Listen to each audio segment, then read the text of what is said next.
Assalamualaikum warahmatullahi wabarakatuh. Saya Midel Arya Riza, kelas 95, absen 21, akan membahas tentang kasus pagar laut.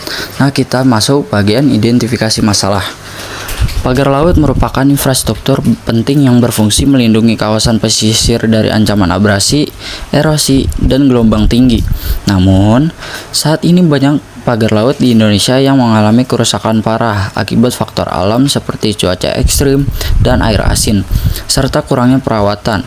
Material yang digunakan seperti kayu seringkali tidak tahan lama, sementara anggaran pemeliharaan dari pemerintah masih terbatas. Hal ini menyebabkan banyak wilayah pesisir semakin rentan terhadap kerusakan lingkungan. Selanjutnya kita bahas identifikasi yang kedua, yaitu dampak kerusakan pagar laut. Kerusakan pagar laut telah menimbulkan berbagai dampak serius, mulai dari meningkatnya laju abrasi pantai di wilayah seperti Jawa dan Sumatera, hingga kerusakan ekosistem pesisir seperti mangrove dan terumbu karang. Selain itu, masyarakat pesisir, terutama nelayan, juga menghadapi ancaman terhadap pemukiman dan mata pencaharian mereka.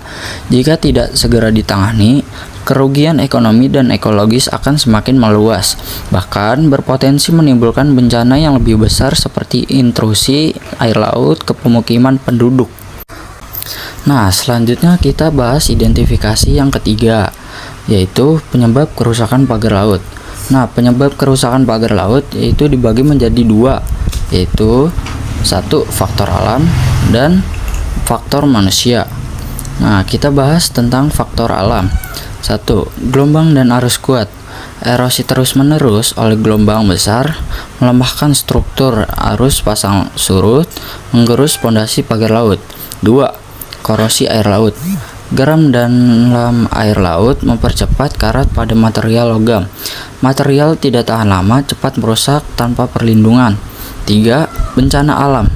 Gempa dan tsunami dapat merobohkan pagar laut sekaligus. Nah, selanjutnya ada faktor manusia. 1. Pembangunan tidak ramah lingkungan. Pembangunan pesisir tanpa AMDAL yang memadai, alih fungsi lahan mengurangi perlindungan alami. 2. Aktivitas merusak. Penebangan mangrove memperparah abrasi pantai. Penambangan pasir ilegal melemahkan struktur pantai. 3. Minimnya perawatan. Tidak ada pemeliharaan rutin, koordinasi antar pemangku kepentingan lemah. Selanjutnya kita bahas dasar hukum. Pengelolaan dan rehabilitasi pagar laut di Indonesia memiliki landasan hukum yang jelas, antara lain Undang-Undang Nomor 1 Tahun 2014 tentang pengelolaan wilayah pesisir dan pulau-pulau kecil yang mengatur perlindungan pantai. Selain itu, Peraturan Pemerintah No. 21 Tahun 2021 tentang perlindungan pantai memberikan panduan teknis pembangunan pagar laut. Sementara, berbagai peraturan daerah atau yang bisa disebut Perda turut mengatur rehabilitasi pesisir berbasis partisipasi masyarakat. Nah, kita masuk bagian solusi. Apa sih solusinya? 1. Solusi teknis. Material dan desain yang lebih kuat. Kita harus segera mengganti pagar laut tradisional dengan struktur modern menggunakan beton bertulang terbentuk tetrapat atau X-block yang terbukti 5 kali lebih tahan lama berdasarkan studi di Jepang.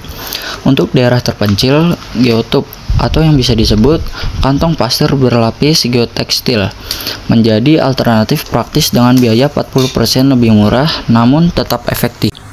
Nah, kita masuk bagian solusi yang kedua, yaitu solusi kelembagaan atau reformasi sistem pengawasan. Diperlukan pembentukan Satgas Pagar Laut beranggotakan Kementerian PUPR, KLHK, dan KKP dengan kewenangan khusus untuk menindak tegas daerah yang lalai. Sistem pemantauan digital terintegrasi akan diterapkan dengan laporan real time dan sanksi administratif bagi yang melanggar. Nah, selanjutnya kita bahas solusi yang ketiga, yaitu solusi pendanaan. Skema pembiayaan inovatif. Alokasikan minimal 2 triliun rupiah per tahun dari APBN khusus untuk pemeliharaan pagar laut dengan mekanisme matching fund di mana pemerintah daerah wajib menyediakan 30% dana pendamping. Sektor swasta akan diikut sertakan melalui skema KPBU dengan insentif pajak hingga 25% untuk investasi di wilayah kritis. Nah, selanjutnya kita masuk bagian action plan, yaitu identifikasi dan penegakan hukum. Dalam 6 bulan pertama, Kementerian PUPR bersama BPBD harus menyelesaikan audit menyeluruh terhadap seluruh pagar laut di Indonesia dengan fokus pada 100 titik rawan abrasi terparah. Hasil audit ini akan menjadi dasar penerbitan sanksi administratif kepada daerah yang terbukti lalai, sekaligus pengajuan rancangan Perpres perlindungan pesisir yang lebih meningkat. Nah, selanjutnya kita bahas action plan yang kedua, yaitu pembangunan dan standarisasi. Selama 1 tahun berikutnya, dilakukan percepatan pembangunan pagar laut baru dengan standar material wajib beton atau geotube di seluruh lokasi prioritas BSN atau yang bisa disebut Badan Standarisasi Nasional. Harus menerbitkan SNI pagar laut yang mewajibkan penggunaan material tahan korosi dan desain teruji. Proyek percontohan akan dibangun di 10 lokasi dengan metode berbeda, lalu dievaluasi untuk menentukan standar nasional. Dan yang terakhir, kita akan bahas action plan yang ketiga, yaitu operasionalisasi sistem pemeliharaan.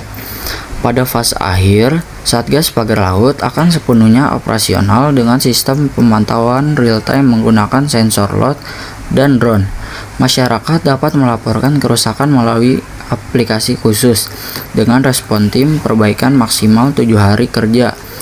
Evaluasi keberhasilan program diukur dari penurunan 50% laju abrasi di lokasi intervensi, dan daerah yang mencapai target akan mendapat bonus insentif infrastruktur. Sekian dari saya, kurang lebihnya mohon maaf. Terima kasih. Wassalamualaikum warahmatullahi wabarakatuh.